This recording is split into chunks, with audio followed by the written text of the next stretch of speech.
Familia, buenos días. Continuamos con la catequesis, la conversión pastoral y misionera de la Iglesia.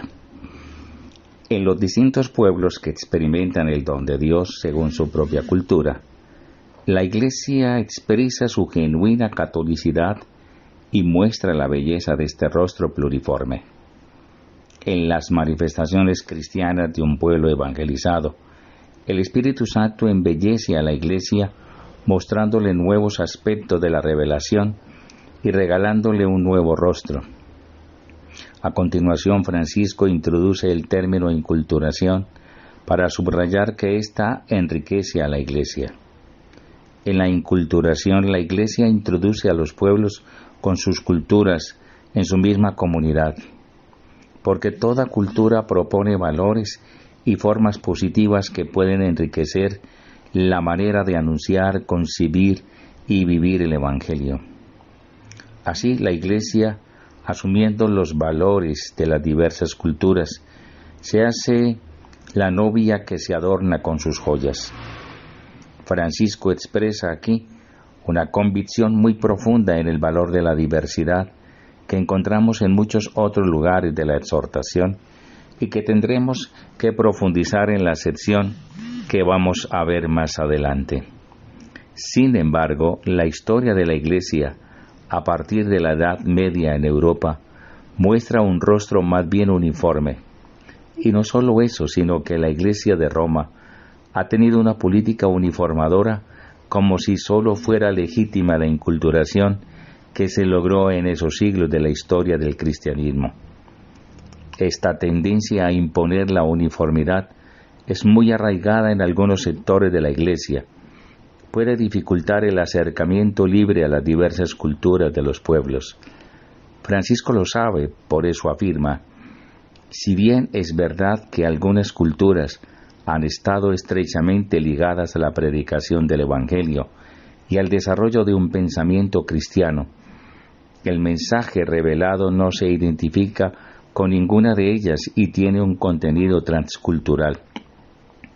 Por ello, en la evangelización de nuevas culturas o de culturas que no han acogido la predicación cristiana, no es indispensable imponer una determinada forma cultural, por más bella y antigua que sea, junto con la propuesta del Evangelio.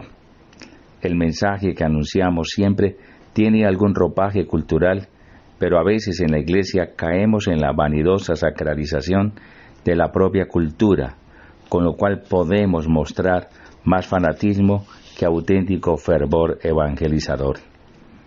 El Papa afirma aquí dos cosas fundamentales. Una, que el mensaje revelado tiene un contenido transcultural. La otra, que siempre tiene algún ropaje cultural. La imagen del ropaje puede prestarse a la falsa idea de que el contenido del Evangelio puede existir de manera independiente del ropaje que lo reviste. Así como el cuerpo humano no depende de la ropa que lo cubre y se lo puede tener desnudo con solo desvestirlo. En el caso del Evangelio la situación es diferente. Me parece porque dice el texto, siempre tiene un ropaje cultural. Es decir, nunca está desnudo. Nunca tenemos el puro Evangelio sin ropaje cultural ninguno. Por eso, quizá, es más adecuada otra imagen, la de un líquido. En efecto, una sustancia líquida no puede estar nunca en sí misma, porque no tiene consistencia suficiente, como si la tiene un cuerpo sólido.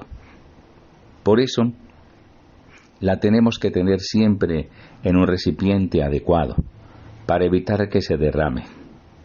La imagen del líquido tiene otros puntos de vista a su favor.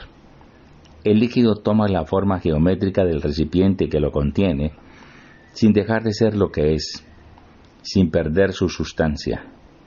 Además, el líquido puede ser trasvasijado de un recipiente a otro, cuya forma adopta, pero sin que en el proceso de trasvasija se lo tenga sin recipiente, como si está el cuerpo humano desnudo cuando se cambia de ropa. Algo análogo sucede con el mensaje revelado en el Evangelio. Siempre está inculturado en una determinada cultura, pero se le puede trasvasijar a cualquier otra. Francisco pone en guardia contra la tentación de sacralizar la propia cultura, como si fuera parte esencial del Evangelio.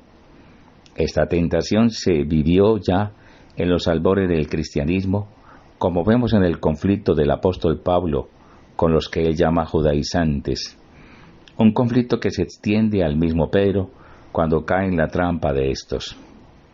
Pablo había fundado comunidades cristianas formadas por no judíos, que no asumían las prescripciones de la ley, porque habían quedado obsoletas a partir de Jesús. El problema se concentraba en un punto que para los judíos de la época era el fundamental, la circuncisión, pero acarreaba el conjunto de la ley en cierto sentido. Podríamos decir, implicaba toda la cultura judía de la época. Amén.